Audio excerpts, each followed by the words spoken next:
Recently, I was talking to a friend, and when I say recently, I mean yesterday.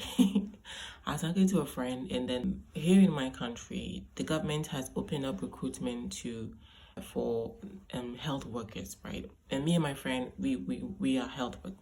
We went to health school, we went to college, went to the university to do a health degree. When the portal was open, we all went thinking that we're gonna have a chance to get in. But then within 30 minutes, we found out that all the 10,000 slots allocated for allied health professionals has been taken. And my friend called me in the evening, and you could see by the way he was talking that he was very disheartened, very discouraged, and almost losing hope because we've been in the house for so long and we just want to get a job. And the courses that we did, we're supposed to be employed by the government. We can't go and start taking our certificates and go around hospitals and start looking for a job. It's not done that way. It's not like nurses could work in private hospitals. No, we have to be employed by the government. And so when he was saying that, it dawned on me at the end of our conversation, we just both instinctively said, God will make a way. Or we brought God in it because we are all, me and him, we are Christians. And yeah, that's the only thing we know. So it dawned on me why part of our world, we are very religious or we are very faith driven. Why? Because you have to be. The system in my country is so rigged. The system in other countries surrounding us is so rigged that it is set up the minute you were born. The system is set up against you. It only favors those in higher places. It only favors the rich. The moment you're born, the system is set up to make sure that you stay down. You don't rise up. The system is so classist. It favors only the rich. If you were not born in a rich family, if you don't have weaved connections to people in higher places, you, my friend, you're doomed. The system is heavily corrupt, so much so that the poor man and the poor man's child has no chance. So if we were living in a countries that their systems are working for their citizens, I don't believe that we will be this devastated. So the reason why I believe we are so religious and so faith driven, it's not only because of our personal testimonies and encounters. It is only because of the place that we are born into. There's so many people who believe in God, but they are not as religious, heavily religious, with duties and activities after activities and prayers after prayers and meetings after meetings like we do. Why? Because over here, our only hope is God. Over here, our only hope is God. Because God is the only one who has authority over all the systems, whether they are good or bad. So we believe He is able to bypass the system in our favor. That's why we pray so much about favor. We pray so much about opportunities and God getting us to the right places. Because you can die with all your potentials inside of you if you find yourself here in this part of the world. Because the system will not favor you, especially if you grew up in underprivileged, a lower socio-economic background. That is why people hold on so much to God, because He is the one who is able to influence the systems, whether they are good systems or whether they are bad systems.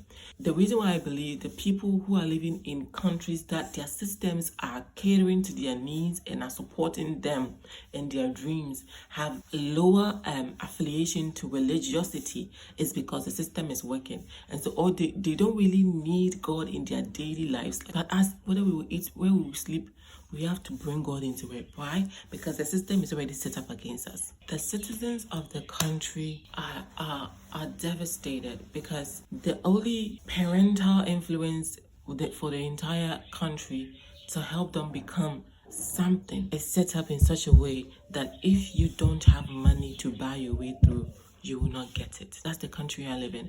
And ever since I was a child, I've hated being here, truthfully, because I could see the systems and how it works, and I'm like, how am I, me? How am I going to get over all these hurdles? I come from a lower socioeconomic background. My parents are petty traders, and they don't work in the office.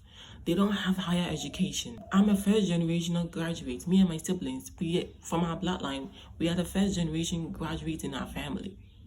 We literally are the only ones who made it this far. And for the dreams and the hopes and aspirations that we have, we just wish we were in a country that the system just favored us. The system just pushed us. All the system needed you to do was dream and it will make it happen. All the system needed you to do was bring out an idea and it will support you. Even the support that is so-called set in place to help people, they are only known by a few people. They are only being taken advantage by few people, not the general public. Not the general public. Not the general public. And sometimes I mourn. I know God is all wise in it. I know there's a reason He brought me to this country. But ever since I was a teenager, I just mourn the fact that I found myself here. God, I just mourn the fact that I found myself here and somehow I can't even get out to a place where the system set in place by the government will help me birth out all the dreams, all the potentials that are stuck up in me. Because over here, we are just trying to survive. You can't even afford to dream. You can't afford to dream. You can't afford to dream. We are all just trying to survive. We are all just... So get why we hold on to God so much? Not only because of our personal encounters and faith, or because we know His will, He's real, but because we don't hold on to Him, we will drift away and we will die, literally, of hunger. We will die.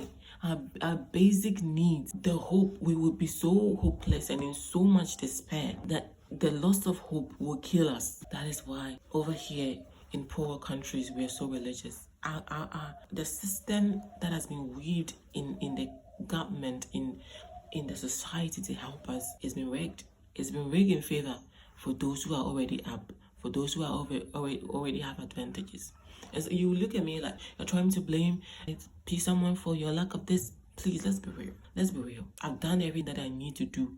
And I keep doing things that I need to do to succeed. But at the end of the day, nobody did it all by themselves. You need an external force to push you like this so that you can have an advantage. You need an external force, be it your government, be it grants, be it opportunities, be it scholarships. You need an external push. You can learn the high income skill. You can do whatever you want. But if the system is set up against you and against people who come from where you come from, you're doomed. I see people who have less talent, have less abilities than I do, less competence than I do, living life large. Why? Because of who they know. Because of where they were born. Because they were born to a rich person.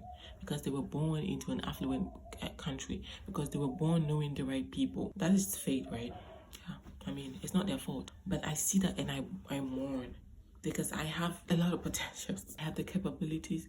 I have the competence to make sure to become somebody. But here we are in the bottomless pit, trying to crawl our way out of this pit so that we can see the light of day, so that we can see the top of the mountain, and so that we can make something of ourselves over there. So you get why we're religious, right? Quote unquote, because I'm not religious. I have a relationship with God. But you get why over here we have a lot of religions and a lot of religious activities. That's why people can go to church 5 times a day, 5 times a week. Why? Because if they don't go, the hope will be gone. If the hope is gone, they might as well have killed themselves.